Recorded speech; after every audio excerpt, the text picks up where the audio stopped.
Daremos inicio en este momento a esta sesión de recursos en el juicio de amparo. Les agradecemos su presencia en esta tarde.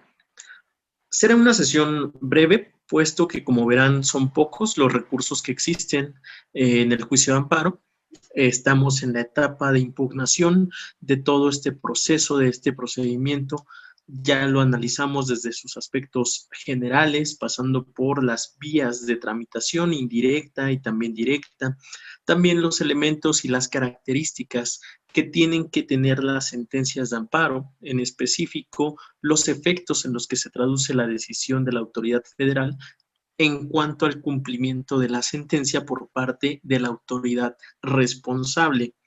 También vimos un poco sobre la suspensión en cada uno de los dos vías de amparo, ya sea vía indirecta o vía directa.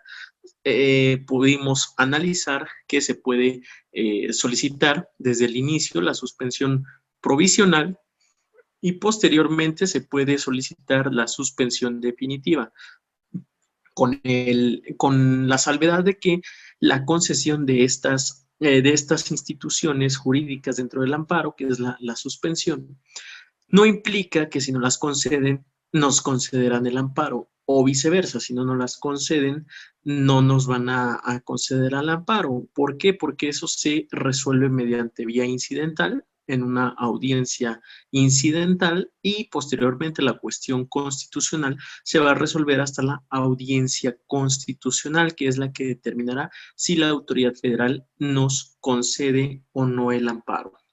Ahora, después de analizar todo esto, pues lógicamente vamos a tener que analizar los recursos que existen en caso de que alguna determinación de la autoridad federal no se adapte o no se acople a nuestros intereses o a los intereses que estamos representando. O incluso que, a pesar de que no sea beneficioso, pues no satisfaga completamente lo que nosotros estamos pidiendo de la autoridad.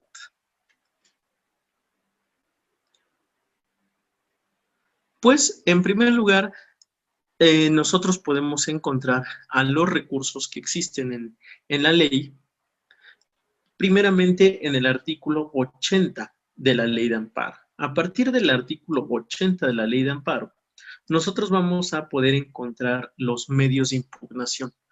Ahí nos los van a enlistar y nos van a decir cuáles existen y cuáles podemos ejecutar nosotros en determinados casos. El artículo 80 de nuestra Ley de Amparo nos menciona que solamente van a existir los recursos de revisión, el recurso de queja y el recurso de reclamación. Y además hace una excepción que cuando se trate del cumplimiento de la sentencia, también existirá el recurso de inconformidad. Todos los medios de impugnación, así como sus escritos, sus promociones de estos, pueden ser presentados tanto de manera impresa como de manera electrónica. Ahorita por la pandemia de COVID-19 se ha dado un poco más de auge a la presentación electrónica de todo, tanto de la demanda como de cualquier otro tipo de escrito. En este caso, pues un recurso mediante vía electrónica. ¿Qué cambia en esto? Que cuando nosotros hacemos la presentación vía impresa de nuestro recurso, tenemos que acompañar las copias necesarias para cada una de las partes que están teniendo que ver en el asunto que tenemos bajo nuestro conocimiento. Cuando lo estamos tramitando de manera electrónica, ese requisito se omite.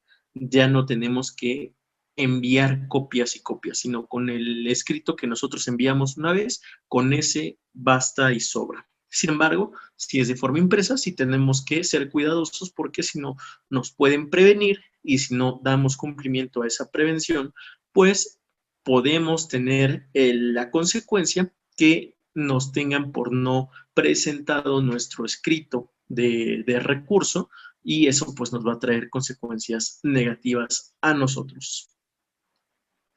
Por lo tanto, hay que tener en cuenta que solamente existen 4 recursos en el amparo: revisión, queja, reclamación e inconformidad.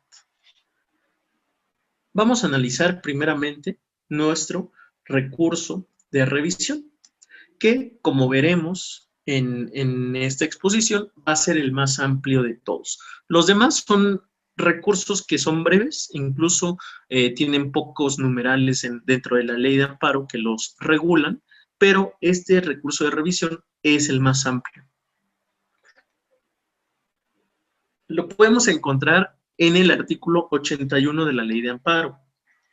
Y va a haber dos tipos, se va a hacer la división dentro de la misma ley cuando procede en vía indirecta y cuando procede en vía directa. En primer lugar, nos menciona que el recurso de revisión va a proceder en contra de qué resoluciones. Primeramente, pues aquellas que concedan o niegan la suspensión definitiva.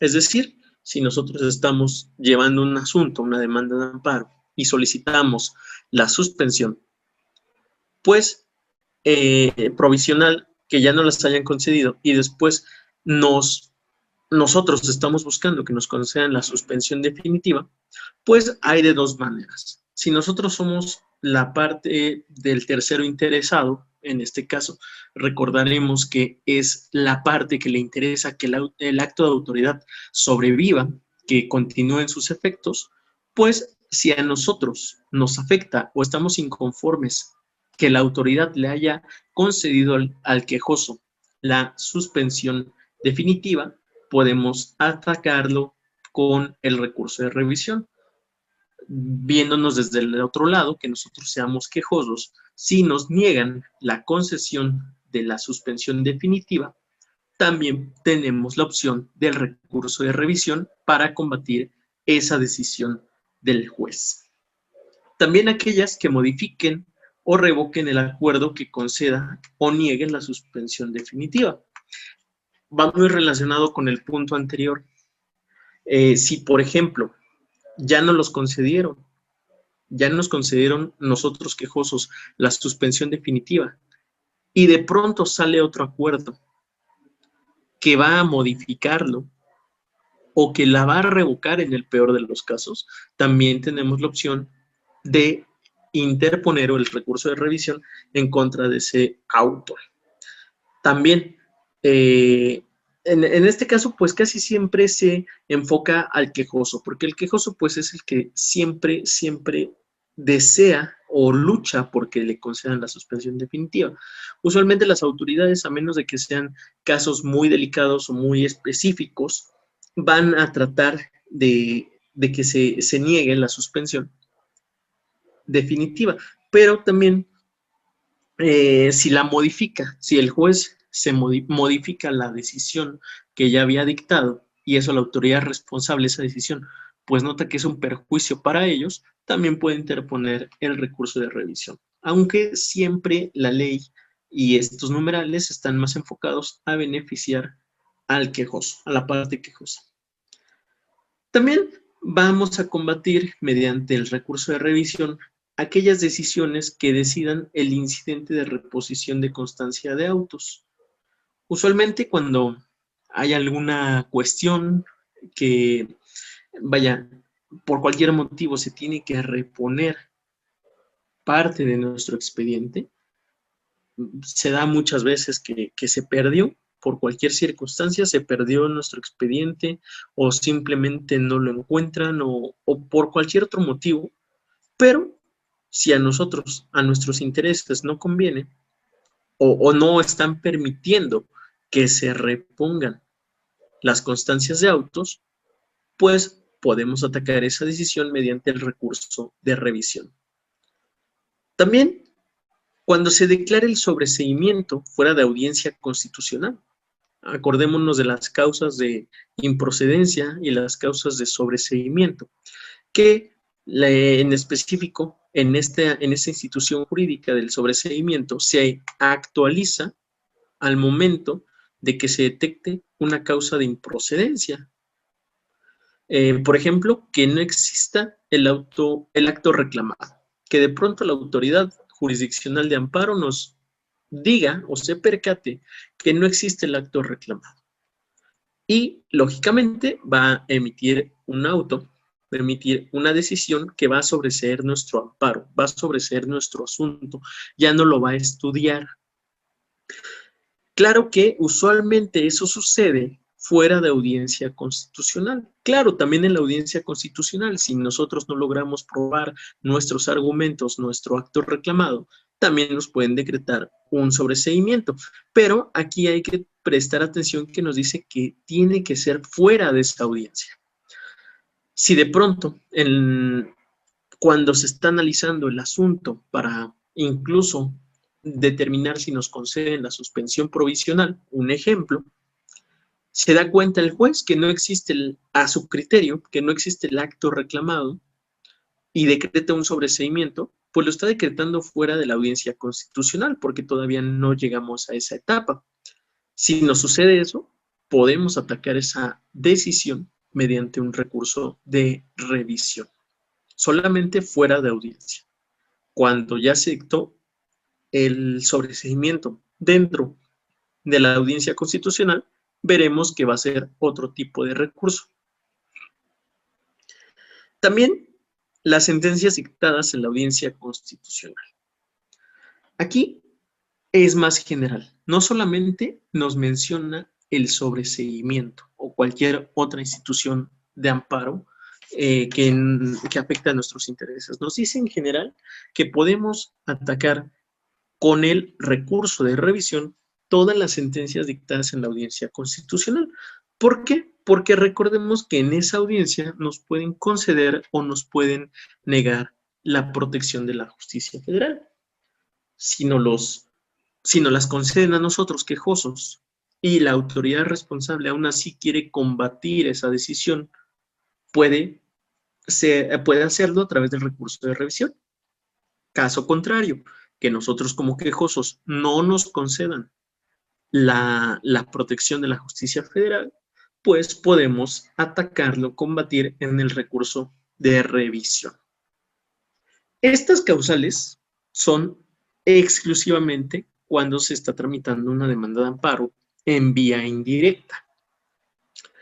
Cuando es en vía directa, solamente va a haber una, que va a ser contra sentencias que deciden la constitucionalidad de normas generales que establecen una interpretación directa a un precepto de la Constitución o de los tratados internacionales. Ustedes se preguntarán por qué solamente una causal, y si se dan cuenta, es una causal muy específica, porque nos menciona que solamente cuando se decida la constitucionalidad de una norma o la interpretación directa de algo establecido en la Constitución o en los tratados internacionales. Bueno, en vía directa, recordemos que quien tiene la facultad o la competencia para conocer de una revisión, pues es un tribunal colegiado de circuito. Y las decisiones de los tribunales colegiados de circuito son inatacables. Por lo tanto, cuando nosotros ya estamos sometidos a un tribunal colegiado de circuito, pues su decisión va a ser inatacable, ya no va a haber un recurso que podamos utilizar en caso de que no satisfagan nuestros intereses, salvo esta causa, que nosotros aleguemos una inconstitucionalidad de una norma general o que digamos este precepto en específico de la Constitución o de este tratado internacional se está aplicando de una manera ilegal, de una manera errónea o sencillamente no se está aplicando de manera a mi caso, no se está aplicando a mi caso. Por lo tanto, solamente en estos casos podremos hacer uso del recurso de revisión en amparo directo.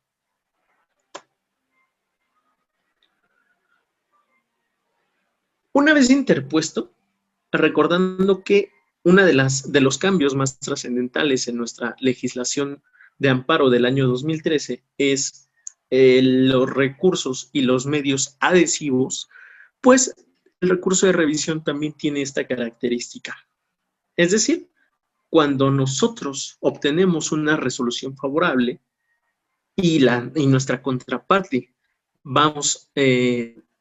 se inconforma de la resolución del juez, nosotros también podemos adherirnos a ese recurso de revisión mediante una revisión adhesiva.